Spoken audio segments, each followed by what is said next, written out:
مسلمان کسی است که برادرش نصیحت میکند، میگه برادر تو میموری، جوان هستی، تو پیر هستی، میموری، بیا نماز بخون. به نماز نگر. نماز دکومنت ما در قبر، نماز دکومنت ما در روز محشر، نماز دکومنت ما در در جنت در آمدن، نماز دکومنت ما جمال الله را نظر کردن. کسی نماز نمیخونه دکومنت نداره، خداوند قبولش نمیکنه، جنت درش نمیدن. امروز اگر تو یگان کارخانه بروی، تو میپرسه که دکومنت داری؟ خواندی؟ میگه بله، بیا قبولت میکنم. نداری؟ قبولت نمیکنه، تو دکومنت نداری. اگر تو هم که نماز نخواندی، تو را قبول نمیکنن، نه در قبر قبولت میکنن، نه در محشر قبولت میکنن، نه در هر دای جنت قبول میکنن، نه تو جمال الله را ببینی. تو قاضی باشی، خامد باشی، نماز بخوان. فرق میان مسلمان و کافر، نماز خوب از بی نماز قدش برانتر است. هر روز خوب یک بار تسبیح میگفته است، میگفته است که الحمدلله الذی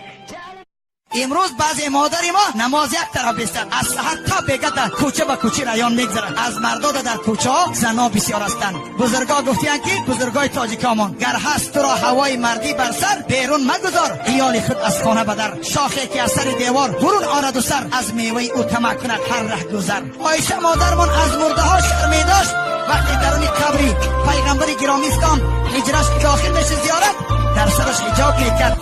حضرت پیغمبر خدا خواب بود، حضرت عمر خواب بود، حضرت ابوبکر خواب بود، حجاب کرده می درآمد. شاگرداش میگفتن که مادر جان چرا تو پیشتر حجاب نمی کردی، امروز حجاب کردیم؟ میگفت که من از عمر شرم دارم، پیشتر پیغمبر خدا شوهرم بود، نکام بریده نمی شود، و حضرت ابوبکر پدر جانم بود، لکن عمر برای من خیش تبار نیست، از عمر شرم دارم. شاگرداش میگفتن که آخرین در تک خاک است، میگفت که از روح شرم دارم. امروز مادر تاجیک از زنده ها شرم نمیدارم. مردمی عزیزی از غلام، نماز بخوانید قبل از اینکه بر شما نماز بخوانم. وقتی که شما نماز را ضایع میکنید، ضایع هست بر شما نماز خواندن. نماز بخوانید تا نماز بر شما صحیح بشه. امروز حق این میت است که برایش نماز بخوانید، چون در قید حیاتش بود، نمازی بود. جوانان، نوجوانان، رشته‌گان محترم، نماز اولین ستون دین است. بنی الاسلام علی خمس: الشهاده و اقام الصلاة و اقام الصلاة. محمد رسول الله صلی الله علیه و سلم فرمودند نماز بخوانید قبل از اینکه بر شما نماز خوانده شود. وقتی که شما نماز نخوانید، اکثریت مردمان خدا را که یاد میکنند؟ خدا نخواسته اگر از خانه ما یا اینکه از خانه شما یگان کس فوت کند، اگر بعد از آن چیکار میکنیم؟